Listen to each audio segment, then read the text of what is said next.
주님의 십자가와 고난을 묵상하는 이 사순절 기간, 여러분 십자가를 묵상하며 구별되게 지내고 계십니까?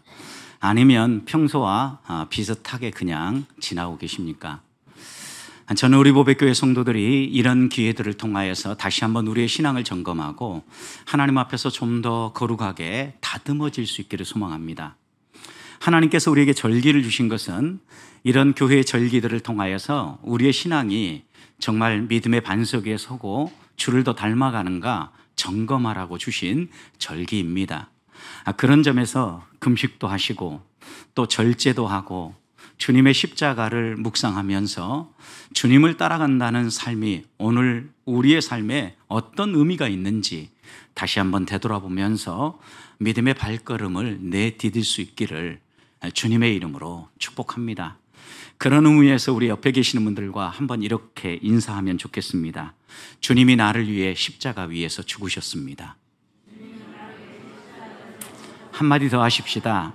십자가 은혜 감사하며 사십시다. 주님이 십자가 위에서 우리를 위해서 죽으신 그 은혜는요, 말할 수 없는 은혜입니다. 왜냐하면 그 십자가 위에서 우리를 위해서 죽으신 이 사건 자체가 우리가 그런 은혜를 받을 만한 자격이 있거나 조건을 갖추어서 주어진 은혜가 아니고 우리 자신을 보면 도저히 그런 은혜를 받아 누릴 만한 아무런 자격과 조건을 갖추지 못했음에도 불구하고 하나님께서 우리를 사랑하셔서 일방적으로 은혜를 베풀어 주신 것이기에 말할 수 없는 은혜입니다. 말할 수 없는 은혜일 뿐만 아니라 또한 이 은혜는 넘치는 은혜입니다. 하나님은 우리가 전전긍긍하며 살아가도록 은혜를 베푸신 것이 아니라 십자가를 묵상하고 십자가의 능력을 바라볼 때마다 그 부활의 능력이 우리를 온전히 지배해서 넉넉하고 넘치며 풍성한 삶을 살도록 우리의 삶을 이끌어 가신다는 겁니다. 그런데 이런 놀라운 계획을 시행하신 것은 우리에게 어떤 가능성이 있기 때문이 아닙니다. 투자 가치가 보였기 때문에 하나님이 우리에게 투자하시는 것이 아닙니다. 전혀 투자할 가치가 없는 사람이지만 우리에게 쏟아부으면 마치 밑 빠진 독에 물을 붓는 것처럼 낭비될 상황이지만 그럼에도 불구하고 하나님이 우리에게 이런 은혜를 베푸신 것은 사랑하시기 때문입니다. 사랑은 얼마나 이것이 내게 유익이 될 건가, 반대급부로 무엇이 주어질 것인가 따지지 않습니다. 사랑은 조건 없이 베푸는 것입니다. 그렇기 때문에 우리가 하나님 앞에서 구속의 은총을 생각할 때마다 말할 수 없는 은혜다. 정말 도저히 이런 은혜를 받을 수 없는 존재이지만 내가 이 은혜를 받아 누린다 고백하는 겁니다. 여러분, 그런데 구속의 은총만입니까? 한 주를 살아가는 동안 하루하루의 삶을 떼어놓고 또 하루에서 오전, 오후 시간대별로 우리의 삶을 한번 떼어놓고 점검해 보십시오. 하나님이 우리를 돌보지 않으시고 그 순간 하나님이 우리를 붙잡아 주지 않았다면 내가 어떤 상황에 지금 놓이게 되었을까? 이런 되돌이킴을 해보면 생활 가운데도 하나님이 말할 수 없는 은혜로 우리를 붙잡고 우리를 돌보신다라는 것을 고백하지 않을 수 없는 겁니다. 하나님께서 우리에게 이런 은혜를 베푸신 것은 우리들이 그 하나님의 넉넉한 사랑을 본받아 우리도 사랑하는 삶을 살기 원하기 때문입니다. 믿음의 선배들 사랑하며 하나님이 어떤 분인가를 드러내며 살았던 신앙의 좋은 본을 보인 선배들을 보십시오. 그들이 말할 수 없는 은혜를 누렸고 또 그들이 하나님의 부요하심을 따라 부요한 삶을 누렸던 것은 모든 일들이 잘 되고 만사가 형통할 때가 아닙니다. 그들은 한결같이 이렇게 고백했습니다. 정말 내 모든 삶이 깨어지고 내 모든 것들이 사라지는 듯한 차가운 그 밑바닥에서 무릎을 꿇을 때 하나님의 은혜가 깨달아졌고 그곳에서 하나님의 부요하심을 맛보았다라고 고백을 합니다. 믿음의 조상인 아브라함을 여러분 생각해 보십시오. 그가 어떻게 말할 수 없는 은혜를 누렸고 하나님의 부요하심을 맛보았습니까? 그곳이 어느 곳입니까? 아마도 저는 아브라함은 주저하지 아니하고 모리아 산 정상이라고 고백할 겁니다. 하나님이 주신 약속을 붙잡고 갈 바를 알지 못했지만 믿음의 발걸음을 가나안 땅을 향하여 내딛었습니다. 그곳에서 하나님이 약속하신 모든 것들이 이루어지지만 자녀에 대한 약속만큼은 이루어지지 않았습니다. 실패를 경험하고 100세가 되어서 겨우 약속의 자녀 이삭을 얻었습니다. 그런데 얼마 지나지 않아서 하나님은 다시 이 이삭을 하나님께 번제로 바치라는 것입니다. 청천벽력과 같은 말씀이었을 겁니다. 아브라함도 아버지입니다. 왜 고민하지 않았겠습니까? 그러나 그는 하나님을 신뢰했기 때문에 결단을 합니다. 모리아산을 향하여서 이삭을 앞세우고 또 이삭의 등에는 번제에 쓸 장작을 지우고 같이 정상을 향하여 올라갑니다. 정상에 올라서 아들을 결박하고 단칼을 들어서 그를 잡아 번제하려고 할 때 아버지의 심정이 어떠했겠습니까? 그런데 하나님은 그 모습을 그대로 내버려 두지 않았습니다. 모리아산 정상, 번제단 그곳에서 우리 주님은 아브라함을 만나 주셨습니다. 아브라함아, 내가 너가 얼마나 사랑하는지 알게 되었다. 눈을 들어 바라봐라. 하나님이 예비하신 순양을 보게 하셨고 그 순양을 잡아서 번제를 드리게 하지요. 그것이 하나님의 은혜를 경험하는 자리였고 우리의 삶을 미리 예비하시고 준비하며 열어가시는 여호와 이레의 하나님을 경험하는 자리였습니다. 모든 것이 잘 되는 것이 아닙니다. 알을 내어주는 가슴 아픈 현장입니다. 차가운 번제단 바닥에 무릎을 꿇었을 때 하나님은 거기에서 하나님은 바로 그곳에서 아브라함을 만나 주셨고 믿음의 조상으로 세워주셨고 그의 사랑을 인정했고 그를 하나님의 넉넉한 은혜로 돌보아 주신 것입니다. 요셉에게 묻는다고 하면 요셉도 역시 왕의 제수를 가두는 그 감옥이 하나님의 은혜를 경험한 자리였다고 고백할 겁니다. 차가운 감옥 바닥, 어떻게 그곳에 가게 되었습니까? 아무리 하나님 앞에서 그가 바르게 살고자 애를 써도 모든 것이 자기의 뜻대로만 되는 건 아니었죠.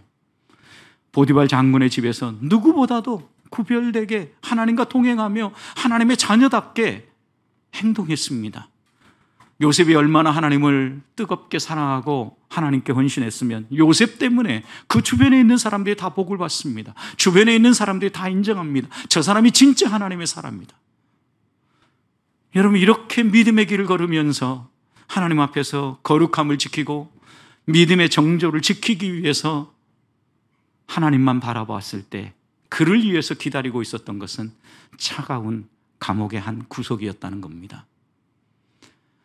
하나님이 야속하게 느껴졌을 겁니다. 세상 사람들처럼 나도 살았으면 이런 일들을 안 당했을 텐데 고백할 수도 있었을 겁니다. 그런데 하나님은 그곳에서 왕의 제수들을 만나게 하시고 애굽의 문화를 배우게 하시고 정치를 배우게 하시고 또 바로 왕을 경험하게 하지 않습니까? 하나님의 계획대로 애굽의 총리를 세우기에 하여서 이곳이 필요했기 때문에 하나님은 그곳으로 인도한 겁니다. 결국 요셉은 왕의 제수를 가두는 그 차가운 감옥의 한 구석에서 하나님의 놀라운 계획을 발견하게 되고 하나님이 이런 놀라운 방법으로 말할 수 없는 은혜로 나를 만지시는구나 아마 감사했을 것입니다. 오늘 본문에서 만나는 바울도 생각해 보십시오. 그에게 가장 크고 놀라운 은혜의 자리가 어디겠습니까? 바울의 인생에 있어서 터닝 포인트를 찍을 수 있었던 자리, 그 자리가 어디입니까? 찬란한 빛에 의해서 눈이 멀어버렸고 무릎 꿇을 수밖에 없었던 다메섹의 그 길 아니겠습니까, 여러분? 때때로 하나님은 우리에게 말할 수 없는 은혜를 내려주시는데 우리가 좀 모든 것들이 잘 풀리면서 잘 되면서 거기에서 하나님의 은혜를 노래하고 찬양했으면 좋겠는데 그것보다는 차가운 밑바닥에서 우리의 무릎이 꿇어졌을 때 하나님 아니면 아무것도 할 수 없습니다 라고 고백했을 때 바로 그 자리에서 하나님의 은혜가 더 선명하게 드러나게 하시고 말할 수 없는 은혜, 지극한 은혜를 맛보여 주신다는 말씀입니다. 사랑하는 성도 여러분, 여러분은 언제 이런 하나님의 부요하심을, 이런 하나님의 말할 수 없는 은혜를 맛보셨습니까? 지금도 그 은혜를 누리며 살고 계십니까? 아마 우리의 삶을 돌아보아도 그런 은혜를 맛보았던 자리가 모든 것들이 잘 되던 만사형통의 자리가 아니라 밑바닥을 친 그 자리에서 우리가 하나님의 은혜를 비로소 제대로 알았고 십자가 구속의 은총을 제대로 경험했다고 고백하실 것입니다. 그래서 바울은 고린도후서 오늘 우리가 읽었던 말씀 바로 앞부분 12장, 우리가 읽었던 말씀 한참 후죠. 12장 9절에서 이렇게 고백합니다. 내 능력이 약한 데에서 온전하여진다. 내 능력은 다른 데서 온전해지는 것이 아니라 약한 데서 온전한다. 약할 그때 그리스도의 능력이 나타나고 하나님의 부요하심이 나를 온전하게 만든다라고 고백했던 겁니다. 우리 주님도 우리를 얼마나 사랑하는지를 어디에서 보여주셨습니까? 하나님과의 단절을 경험하면서 십자가에서 자신의 모든 걸 내어주는 바로 그 자리에서 우리를 향한 사랑이 무엇인가를 선명하게 드러냈고 하나님의 능력이 얼마나 크고 놀라운 것인지 죽음조차도 뛰어넘어 부활의 능력을 나타내는 것임을 나타내 보여주는 겁니다. 성경의 가르침은 한결같습니다. 약할 그때에 하나님의 은혜가 뚜렷하게 드러나고 하나님의 말할 수 없는 은혜가 경험되어지는 것입니다. 그렇다면 우리가 오늘 이런 말할 수 없는 은혜를 경험하며 살아가려면 하나님 앞에서 어떻게 살아야 합니까? 하나님의 이런 말할 수 없는 은혜는 어떤 모습으로 우리에게 다가옵니까? 오늘 바울이 이 말할 수 없는 은혜가 우리의 삶을 어떻게 바꾸어 놓는다라고 말합니까? 함께 말씀을 살펴보면서 하나님이 주시는 말할 수 없는 은혜 다시 한번 우리의 마음에 새기고 그 은혜 나누며 살아가는 성도들이 되시기를 주님의 이름으로 축복합니다. 첫 번째, 말할 수 없는 하나님의 은혜는 오늘 12절 말씀을 보면 부족한 것을 채워주는 은혜입니다. 12절 보십시오. 이 봉사의 직무가 성도들의 부족한 것을 보충할 뿐만 아니라 사람들이 하나님께 드리는 많은 감사로 말미암아 넘쳤다. 여러분, 이 봉사의 직무라고 시작을 하는데 이 봉사의 직무가 뭘 얘기하는 겁니까? 마게도냐 교회가 후한 연보를 하는 것, 또 고린도 교회가 지금 준비해서 예루살렘 교회를 위하여서 구제헌금을 보내는 것, 이것을 이 봉사의 직무라고 표현합니다. 여러분, 그런데 재미있게도 이웃을 위한 구제헌금을 봉사의 직무라고 표현하는데 이 표현 가운데에는 하나님과의 관계를 말할 뿐만 아니라 사람들과의 관계도 이야기한다는 겁니다. 직무라고 이야기를 할 때 이 직무라는 단어는 우리가 섬기는 사람과의 관계에서 쓰는 단어입니다. 우리가 누군가 어려움을 겪고 있으면 이 사람을 위해서 우리의 가진 것을 흘려보내면서 그들을 섬기는 것, 우리의 마땅한 직무라는 거죠. 그런데 여기에 봉사라는 단어는 여러분 예배를 뜻하는 단어입니다. 여러분, 그래서 서구에서는 예배를 의미할 때 단어를 서비스라고 이야기를 합니다. 봉사라고 이야기하죠. 도구에서도 아르바이트라는 단어를 예배에 사용합니다. 여러분, 봉사라는 이 단어는 예배를 의미하는데 여러분, 그런 어떤 봉사를 의미합니까?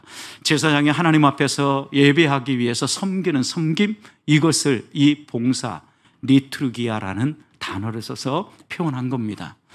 여러분, 그러니까 이것은 하나님과의 관계를 전제하는 겁니다. 결국 오늘 이 말씀을 생각해 보십시오. 이웃을 위해서 우리의 가진 것을 흘려보내는 이것이 봉사의 직무인데 하나님께 드리는 예배의 일뿐만 아니라 우리 주변의 이웃들을 섬기는 일이다. 하나님과의 관계를 생각하고 이웃과의 관계를 생각하는 것이 우리들이 이웃에게 흘려보내는 것이다 라고 말하고 있는 겁니다. 제사장이 마치 재물을 잡아서 하나님 앞에 예배하는 것처럼 우리가 이웃에게 흘려보내는 이 구제헌금은 살아있는 영적인 제사다, 예배다 라고 선포하는 겁니다. 그래서 히브리서 저자는 히브리서 13장 16절에서 오직 선을 행함과 서로 나눠주기를 잊지 말라. 이 같은 제사를 하나님이 기뻐하시느니라. 나눠주는 것, 선을 행하는 것, 흘려보내는 것, 이것을 제사라고 표현하고 있다는 겁니다. 여러분, 그러니까 우리가 누군가를 위해서 우리의 가진 것을 흘려보내는 것, 우리가 지난번에 튀르키예와 시리아 지진 피해자들을 위해서 구제헌금을 보내는 것, 이건 단순히 그들의 어려움만 보고 우리의 인간적인 동정심을 가지고 보내는 게 아니라는 이야기입니다. 여러분, 우리가 그것을 흘려보낼 때에는 그들을 위한 우리들의 마음, 인간관계, 그들을 생각하는 마음도 담기지만 또 하나는 이것이 하나님을 향한 섬김, 하나님을 향한 예배라는 말씀입니다. 결국 우리가 하나님 앞에 구제헌금을 드리면 그 헌금이 가난한 자들의 부족한 것을 보충해 주는 놀라운 은혜가 될 뿐만 아니라 더 나아가서 하나님께 드리는 영적인 예배가 되어진다는 겁니다. 그래서 바울은 오늘 우리들에게 12절 후반절에서 사람들이 하나님께 드리는 많은 감사로 말미암아 넘쳤다. 뭐가요? 이 봉사의 직무가, 구제 헌금이 흘러 넘쳤다라는 거예요. 무엇 때문에? 하나님께 드리는 감사 때문에. 여러분, 그러니까 구제 헌금이 뭐라는 거예요? 우리가 하나님에 대한 감사를 표현하는 거라는 걸 바울은 묘사하고 있는 겁니다. 말할 수 없는 은혜를 경험한 사람은 하나님께 감사하게 되어 있고, 이 감사는 이웃을 위한 섬김으로 드러나게 되어 있다는 거예요. 하나님을 예배하고 우리 주변의 사람들과 바른 관계를 맺으며 의의 열매를 맺는 삶을 산다는 것입니다. 가끔 우리는 이웃의 부족한 것을 채워야 될 때 우리가 그들의 부족을 채울 수 없는 이유들을 얘기합니다. 내 신앙이 아직 어립니다. 나도 연약합니다. 내가 섬길 사람이 아니라 내가 섬김을 받아야 될 사람입니다 라고 이야기를 합니다. 여러분, 그런데 생각해 보십시오. 우리들이 헌금할 수 없는 이유, 나눌 수 없는 이유, 섬길 수 없는 이유를 찾기 시작하면 그 이유는 한이 없습니다. 지금 어떤 상황입니까? 세계적인 기근과 흉년으로 말미암아 예루살렘 교회만 어려움을 겪은 것이 아니라 마게도냐 모든 지역, 아마 이 고린도 교회도 극심한 어려움을 겪고 있었던 겁니다. 여러분, 그런데 그들이 이유를 찾는다면 얼마든지 말할 수 있지 않겠습니까? 우리들도 먹고 사는데 어렵다. 그런데 우리가 그들을 위해서 꼭 이렇게 해야 되겠는가? 그들이 굶주린 것은 우리 책임이 아니다. 그들이 알아서 해결해야 될 문제다. 이런 이야기를 할 수 있을 겁니다. 우리는 똑같은 환경에서도 미리 준비해서 그나마 이렇게 버티는데 그들이 더 큰 어려움을 겪는 것은 게을러서 그런 것이다. 안식년 일하지만 지금은 특수한 상황이지 않느냐. 좀 농사하면 안 되나? 하나님이 그걸 왜 반대하시겠나?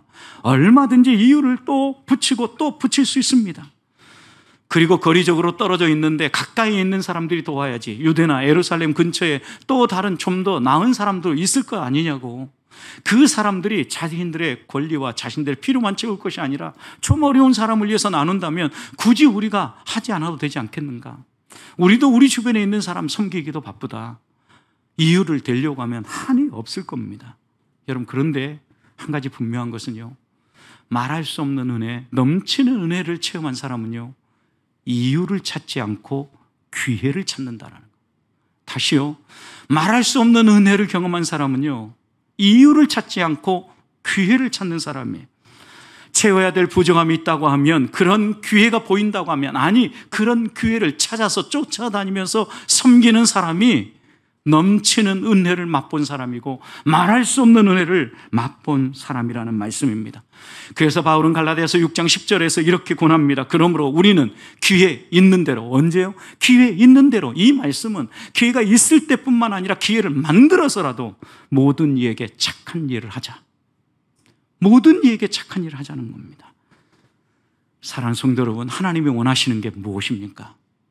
하나님은 우리가 말할 수 없는 하나님의 은혜를 경험하고 그 은혜로 말미암아 우리 주변에 있는 이웃들에게 부족한 것을 보충하는, 흘려보내는, 섬기는 삶을 살라고 이야기하는 겁니다.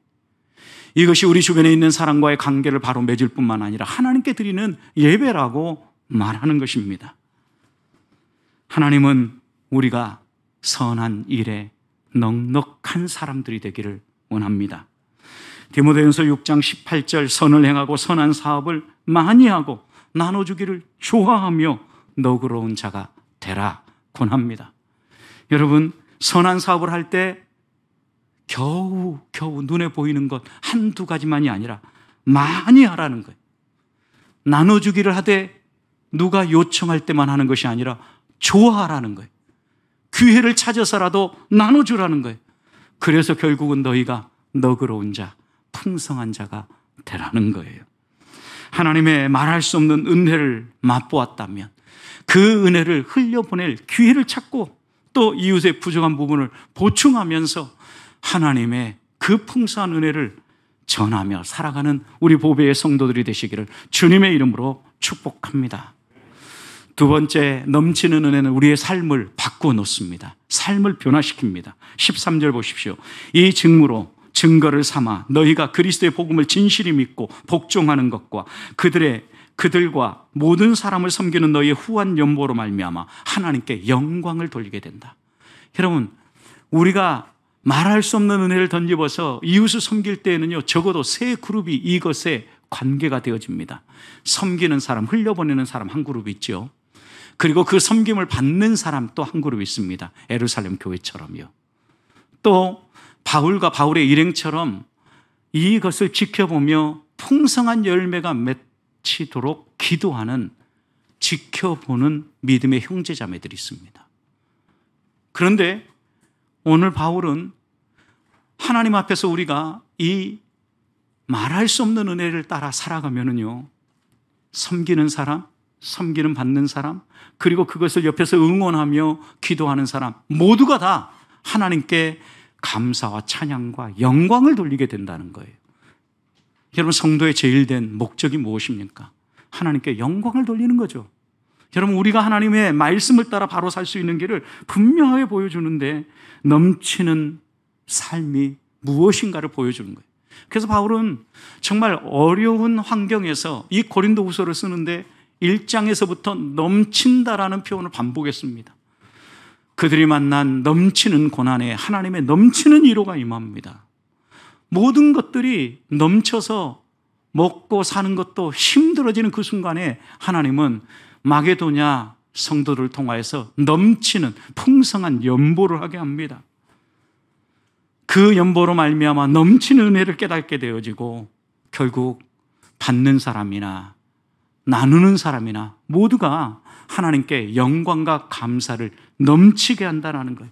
여러분, 하나님이 우리를 위하여서 디자인한 삶이 어떤 삶입니까? 성도의 삶이 어떤 삶입니까?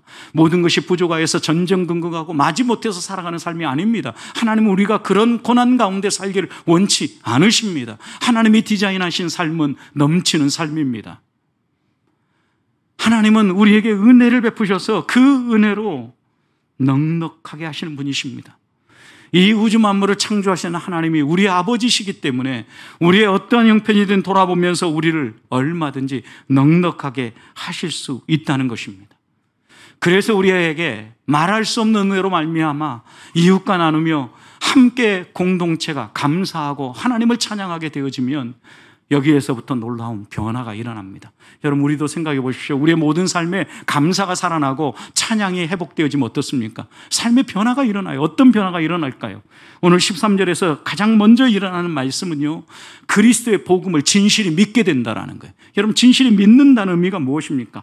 우리가 이제까지 믿고 의지하던 것을 내려놓고 이제는 예수 그리스도의 복음, 하나님의 말씀만 붙잡는다라는 거죠. 전에는 이 말씀이 정말 그런가? 이 말씀이 맞는가? 세상에서는 이렇게 이야기하지 않는데 이렇게 비교하면서 저울질을 했다고 하면 우리가 넘치는 은혜를 맛보고 그 은혜를 따라서 공동체가 함께 하나님께 감사하고 찬양하게 되어지면 이 하나님의 말씀이 이제 진실이 믿어지기 시작한다는 겁니다. 하나님 앞에서 신앙생활한다는 것은요, 삶의 방향전환과도 마찬가지예요. 이제까지 우리가 하나님과 등졌고 하나님을 배반하는 삶을 살았던 사람이 이제는 하나님을 향하고 하나님을 따라 살아가는 삶으로 변화되어지는 것이에요. 그래서 바른 믿음은 이것저것 비교하지 않습니다. 옆에 있는 사람과 비교하지 않습니다. 하나님께서 주신 것들에 대해서 감사하며 나아갑니다. 이웃 것을 바라보면서 기웃거리지 않습니다. 누가 잘 되었다고 하니까 그것 때문에 마음 상해하지 않습니다. 하나님이 나를 어떻게 보실까를 더 중요하게 생각하고 하나님의 말씀을 사모하며 그 말씀을 믿고 따라가기 위해서 은혜를 구하며 살게 된다는 겁니다. 두 번째 변화가 무엇입니까? 하나님의 말씀을 진실히 믿으면 그 다음에는 그 말씀에요, 복종하게 돼요. 하나님의 말씀에 복종하는 것은 성도의 어떻게 보면 신앙의 최고봉이라고 할 수 있습니다. 우리가 하나님의 말씀에 복종하지 못하기 때문에 우리의 삶이 무너지는 거예요. 여러분, 그리스도인의 가장 탁월한 경건한 삶이 어떠한 삶입니까? 하나님의 말씀에 복종하는 삶이지요, 여러분. 그런데 여러분, 우리가 말할 수 없는 은혜를 던지고 이웃에게 흘려보내면서 공동체가 하나님을 찬양하고 감사하면 하나님의 말씀이 진실이 믿어지기 시작하고 그 말씀에 복종하는 삶이 회복된다고요. 어떤 삶이 살아나는 거예요? 경건한 삶이 회복되는 거예요. 하나님의 백성다운 삶이 살아나는 거예요.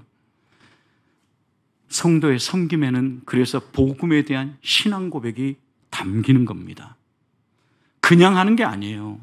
성도를 섬길 때 그 섬김에 신앙 고백이 담기기 때문에 섬김의 행위와 신앙 고백은 떼일 수 없어요, 여러분. 우리의 신앙 고백은 이렇다 그러면서 섬김은 이상할 수가 없다라는 얘기예요. 섬김은 풍성하면서 신앙 고백이 흔들릴 수 없다는 얘기예요. 이 두 가지는 함께 간다는 이야기입니다. 사랑하는 성도 여러분, 말씀에 사로잡혀서 그 말씀을 귀히 여기고 온전히 믿으며 복종하는 사람, 이 사람이 진짜 예수님을 믿고 따라가는 삶이 사람 아니겠습니까? 저는 우리 보배교회 성도들이 이렇게 믿음으로 살기를 원합니다. 성도는 은혜에 사로잡혀야 합니다. 그래야 바른 믿음이 나오고 바른 신앙 고백이 나오고 그곳으로부터 바른 섬김이 나오고 바른 삶이 나오면서 변화된 삶을 살게 된다는 말씀입니다.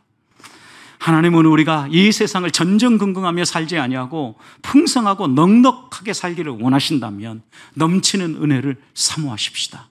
이 넘치는 은혜 베풀어질 때마다 하나님 말씀을 따라 우리가 믿고 복종하며 우리의 삶을 통하여서 우리 이웃들이 하나님께 영광을 돌리는 삶을 사십시다.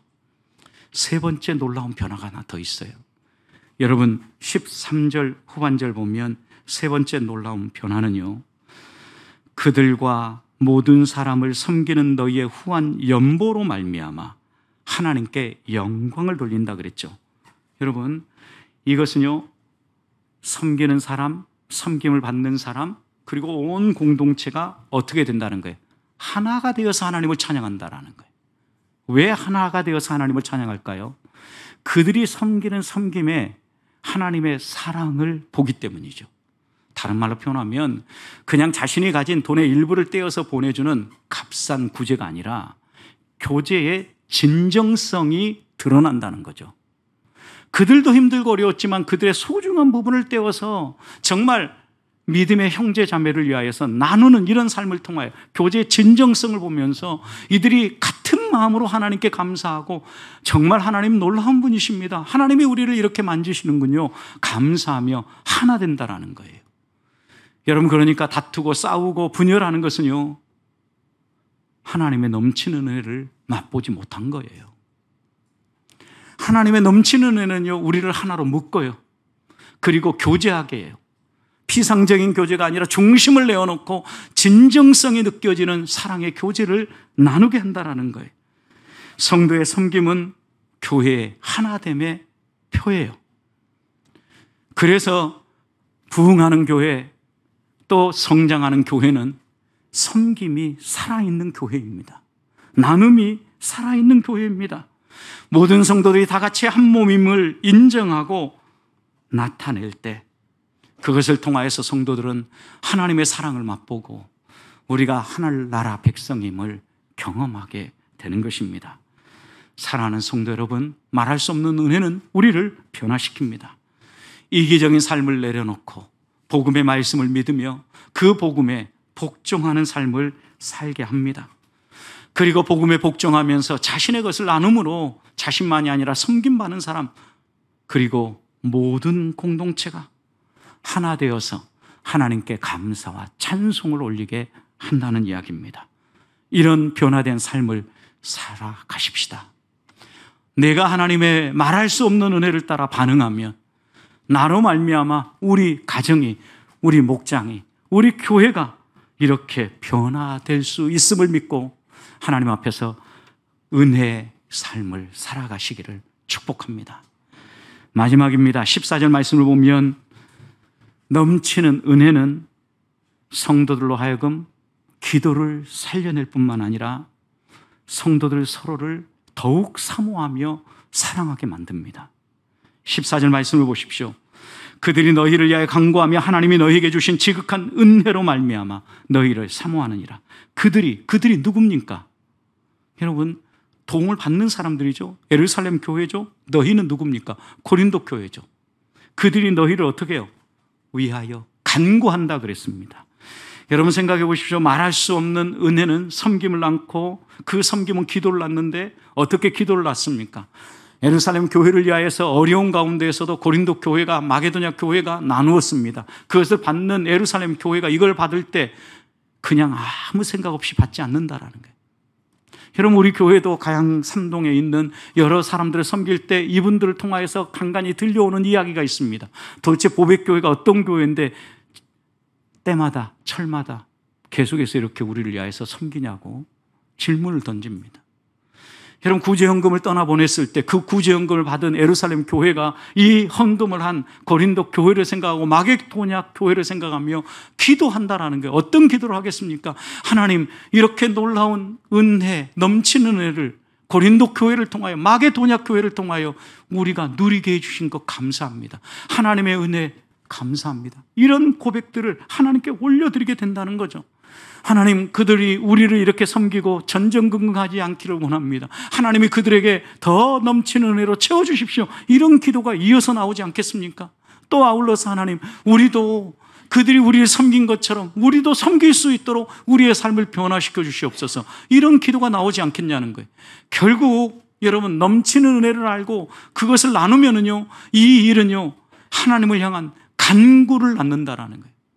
여러분, 교회의 생명력은 기도가 좌우합니다. 기도는 하나님을 전적으로 신뢰하는 표시이기 때문입니다. 내 힘으로 할 수 없다는 것을 하나님께 인정하고 무릎 꿇고 하나님 일하시옵소서, 하나님이 하셨습니다 인정하는 것일 뿐만 아니라 하나님이 일하시기를 구하는 것이 기도이기 때문입니다. 섬기는 사람도 기도하고 섬김을 받는 사람도 기도하고 그것을 지켜보며 풍성한 열매가 맺히기를 소망하는 바울과 그 일행도 기도합니다. 여러분, 섬기는 일이 이렇게 놀라운 신앙의 열매들을 만들어낸다면 우리도 섬기며 살아가야 하지 않겠습니까? 그런데 여러분, 섬김으로 끝나지 않습니다. 섬김은 기도하게 할 뿐만 아니라 더 나아가서 사랑도 이룬다는 거예요. 14절 후반절을 보십시오. 하나님이 너희에게 주신 지극한 은혜로 말미암아, 너희에게 주신 지극한 은혜로 말미암아 너희를 사모하느니라. 너희에게 주신 지극한 은혜가 무엇입니까? 예루살렘 교회에 흘려보낸 구제죠. 그것으로 말미암아 너희를, 고린도 교회를 사모한다. 누가요? 누가? 예루살렘 교회가. 구제를 받는 사람이, 구제한 사람, 섬김을 받는 사람이 흘려보내는 사람을 사모한다라는 거예요. 서로의 마음이 하나로 모이면 서로를 위한 기도가 나오게 되어지고요. 이 기도는요, 더 나아가서 서로 사모하며 만나고 싶어하고 사랑하는 마음으로 나아간다라는 거예요. 말할 수 없는 은혜가 섬기게 만들고 그 섬김이 서로를 위한 기도를 일구어내고 이 기도가 서로의 마음을 하나로 만들어주고 결국 사랑의 아름다운 열매를 맺게 만든다는 것을 이야기하고 있는 겁니다. 서로 사랑함으로 우리가 한 형제임을, 한 자매임을 확인하는 비결이 무엇입니까? 하나님이 우리에게 베풀어 주신 말할 수 없는 은혜를 나누는 것입니다. 하나님이 우리에게 베풀어 주신 은혜는 우리만 누리라고 주신 게 아니라는 것을 안다고 하면 나누십시다. 그러면 풍성한 열매가 맺힙니다. 이 모든 열매들을 통하여서 하나님의 영광을 드러내고 15절을 이렇게 바울은 마무리하죠. 말할 수 없는 그의 은사로 말미암아, 그의 은혜로 말미암아, 그의 선물로 말미암아 하나님께 감사하느니라. 하나님께 감사하고 하나님께 결국 영광을 돌리게 되는 겁니다. 말할 수 없는 은혜가 이방 교회와 예루살렘 교회를 하나로 묶어줄 뿐만 아니라 더불어 함께 기도하게 만들고 더 나아가 서로 사랑하게 만들고 하나님께 감사를 하게 만든다라는 말씀입니다. 성도 여러분, 은혜의 선순환이라고 들어보셨지요? 하나님의 말할 수 없는 은혜는, 하나님의 다함이 없는 지극한 은혜는 그냥 멈춰 있지 않습니다. 아름다운 열매들을 만들어내는데 그 하나님의 은혜가 우리로 하여금 부족한 것을 보충하게 하는 풍성한 섬김을 낳고요. 이 풍성한 섬김은 서로 간절히 기도하고 하나 되며 사랑하며 섬기는 변화된 삶을 일구어냅니다. 결국 섬기는 사람이나 섬김을 받는 사람이나 지켜보는 사람 모두가 하나님께 감사하게 되어진다라는 거예요. 그러니 말할 수 없는 은혜는 아름다운 사랑의 공동체를 이루는 근본입니다. 근본. 그 은혜 때문에 오늘 우리가 이 자리에 있는 것입니다. 한 주간 하나님의 은혜를 헛되이 받지 마십시다. 은혜를 잘 간직하십시다. 은혜의 성령을 욕되게 하지 아니하고 은혜 안에 머물며 그 넘치는 은혜를 따라 하나님이 이끄시는 대로 감사하며 사십시다. 은혜를 바르게 이해하고 그 은혜를 흘려보내고 사랑과 감사와 간구로 하나됨으로 하나님이 영광을 받으시고 하나님을 기쁘시게 하는 우리 보배의 성도들 되시기를 주님의 이름으로 축복합니다.